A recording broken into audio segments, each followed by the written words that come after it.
Hey everyone, and welcome back to the channel. In today's video, we're diving deep into It. Welcome to Derry Season 1, Episode 3. Before we get started, don't forget to like the video, subscribe to the channel, and hit the notification bell so you don't miss any of my future breakdowns. This episode of Welcome to Derry dives deep into the mythology of the town, unraveling pieces of history and emotion that makes the story pause with both fear and sadness. It delivers heavy backstory on Rose and Francis, symbolic imagery of Derry's haunting past, and layered tension that perfectly balance horror and heart. This episode itself feels like a blend between Goosebumps and The Creepshow, nostalgic yet unsettling, a love letter to classic horror storytelling. What I appreciate most is how the writers and the director weave together scares and character development so fluidly. Nothing feels rushed or misplaced. Every eerie scene connects to something larger and more emotional. I'm going to focus on the most important parts of this episode, not necessarily in chronological order, because this one is packed with meaning and callbacks to King's universe. So I'm going to start with Francis and Rose. Francis and Rose's story takes us back in 1908, where their connection begins at something as simple as a water stand. Francis only had 3 cents when the water cost 5 cents, so he gave Rose his slingshot instead. Now their summer together carries an almost innocent glow until Francis ventures into the woods and encounters the skeleton man, a figure of dread tied to the same energy that will later manifest as Pennywise.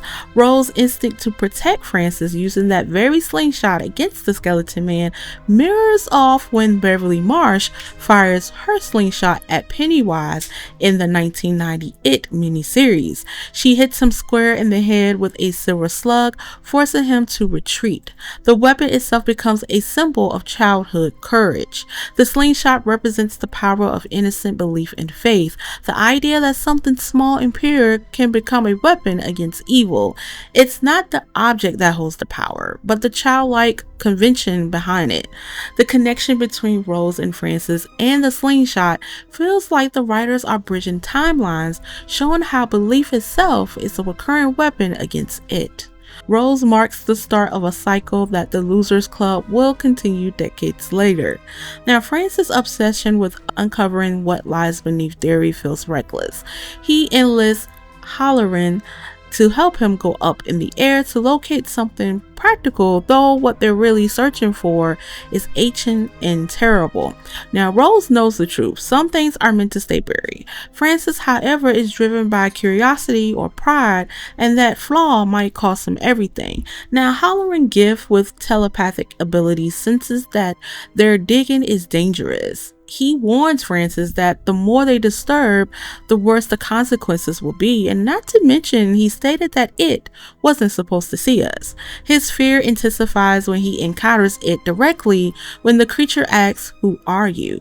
Now, Hollowin is overwhelmed with visions, flashes of war, pain, and the sight of floating figures suspended in the darkness. When Pennywise says, "You afloat too," is not just a threat, it's both literal and symbolic. The floating bodies are the dead victims of it, children and adults whose fear was consumed by the creature.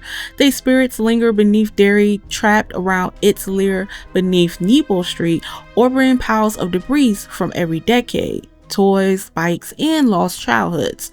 Symbolically, floating represent the loss of innocence, being unmoored from reality and being consumed by fear itself. When Hollowin sees these floating souls, he sees one of those souls that is his grandmother, who warns him that it is coming. Hollowin's psychic sensitivity connects him to the town's curse. Personally, I wish the show would explore Hollowin's backstory more deeply. I know we have only 8 episodes in the series. How did he develop his telepathic powers? What did he see before Derry? His gift and his fear deserve a deeper arc, maybe even a standalone miniseries. The Shining hit at the power, but the version could truly expand. I think he deserves at least 3 episode miniseries like the 1990 miniseries It, because I want to know more about his story. On the modern side of the story, we see Ronnie, Lily, Will, and Rich piecing together evidence of Derry's horrors.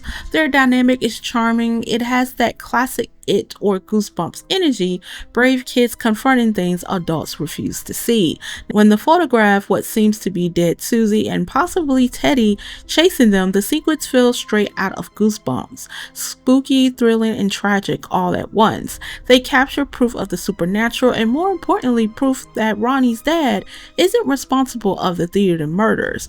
But as we've seen time and time again in Derry, adults never believe the kids. Their blindness is part of its influence. And with Bowers fixated on pinning everything on Ronnie's father, the truth is in danger of being buried again.